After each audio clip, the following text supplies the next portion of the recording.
In this video, we're going to be going over and doing a little bit of a reminder. VSEPR, which I pronounce as VSEPR.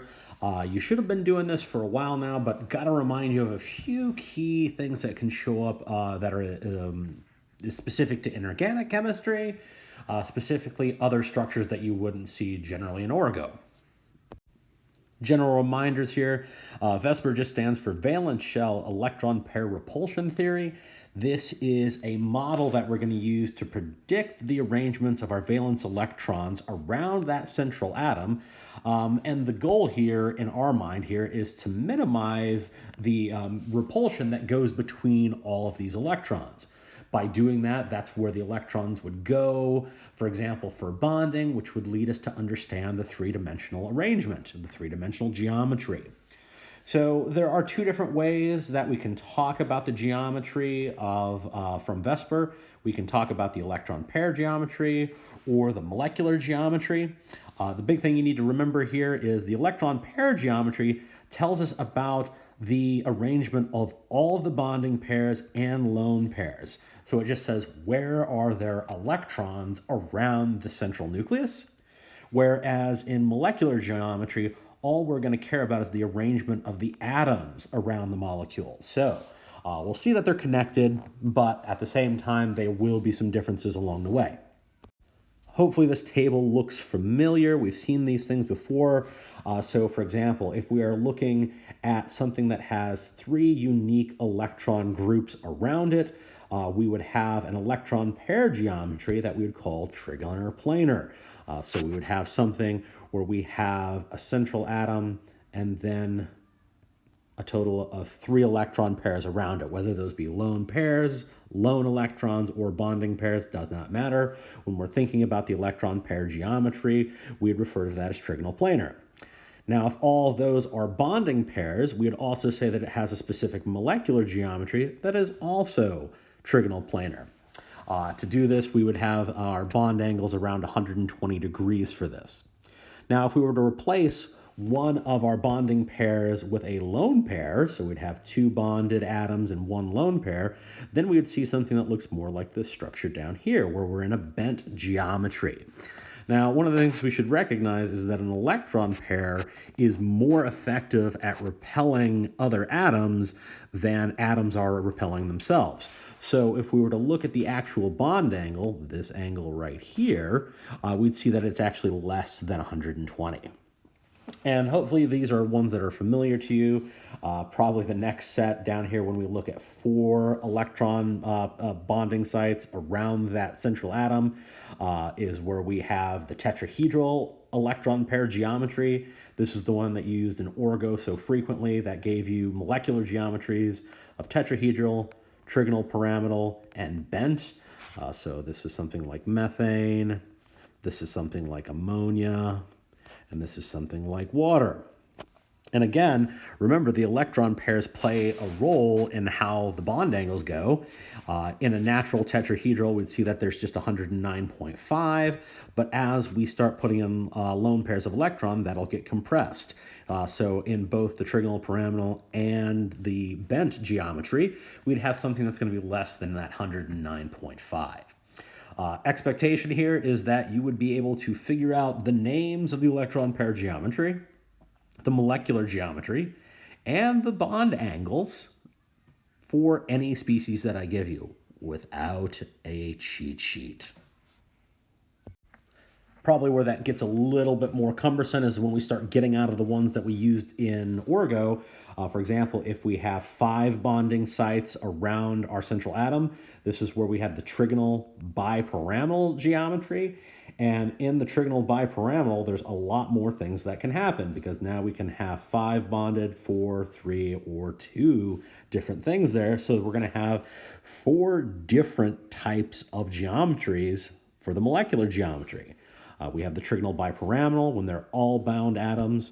If one is an electron pair, we call that a seesaw. 2 bound pairs, we get the T-shaped. And in 3, we get a linear geometry. And we can rationalize that by looking at what's actually happening as we go down here by adding in bonded pairs. So at the top here, we have our trigonal bipyramidal, and then we just take out that one here on the center here. So you can almost think of these three are on their own ring. We would refer to those as the equatorial sites, whereas if we looked at the ones on either side, they run down the axis of the molecule, so we could call those the axial sites of the trigonal bipyramidal set here. And what we're always going to be seeing here is the one that we're removing is always going to be from the equatorial site. So in seesaw, we remove that first from the equatorial site. To get to the T-shaped, there would be our two equatorial sites that we've removed. So there's would the lone pairs of electrons would be. And in the linear case, all three of those equatorial sites are now lone pairs of electrons. When it comes to the actual geometry of all this stuff, now things get even more complicated because now there's not just one bond angle to describe them all. So, for example, when we look at the angle that goes between all of our equatorial sites, that is 120. Whereas if we want to know the angle between the equatorial and the axial, that would be 90 degrees. And then, of course, as we go down more, things get more complicated by putting in the electron pairs. So, for example, when we go down here to the seesaw, we see that now the axial to the equatorial is less than 90 degrees, and around that equatorial ring between those atoms would be less than 120 degrees. They're being squeezed down. In the T-shape, it's not a perfect 90. All of these bond angles are a little bit less than 90 because we're, again, having those electron pairs pushing ever so slightly. But when we get down to the linear case here, we see that it is a perfect 180 degrees because now all three of these sites that we have are perfectly symmetric around there, so they're pushing equally. We're just going to get a straight 180 degree geometry, 180 degree bond angles around here. The trigonal bipyramidal is used frequently. We'll see it a lot in inorganic chemistry, and it's one you haven't seen much. So this would be one that I would tell you to definitely spend some time thinking about. It can be the confusing one for many people. Probably the most common geometry that we're going to see in inorganic chemistry, though, is when we have a total of 6 electron pairs around our center nucleus. This is the octahedral case. Coming from this, actually, if we made this into a three-dimensional object, it would be an octahedron. So if we have an octahedron, we now have our 6 different corners to it, and let's see what we get. We have octahedral if they're all occupied by atoms. Here we get the square pyramidal, so you can kind of see that we have a square base here leading up to our wonderful pyramid here. So that's one easy way to remember that one.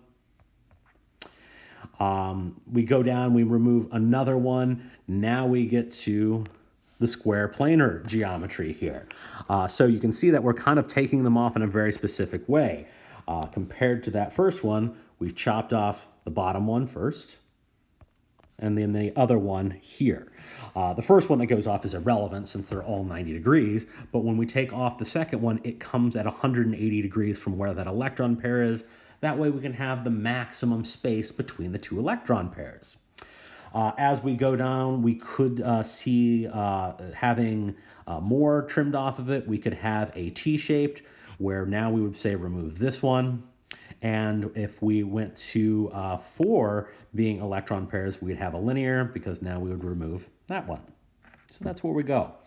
Again, the expectation is that you'd be able to do all of these molecular geometries and all of the electron pair geometries and the bond angles from memory. So no cheat sheets like we had in Gen Chem. And just to hammer home a little bit more here is the reminder that, hey, electron pairs, they really do, in this type of theory, VSEPR that is, they take up more space. So in ammonia, for example, we have 1, 2, 3 atoms here. Then we have this electron pair here. It acts like a big honking atom. So it wants to push all of those hydrogens down and away.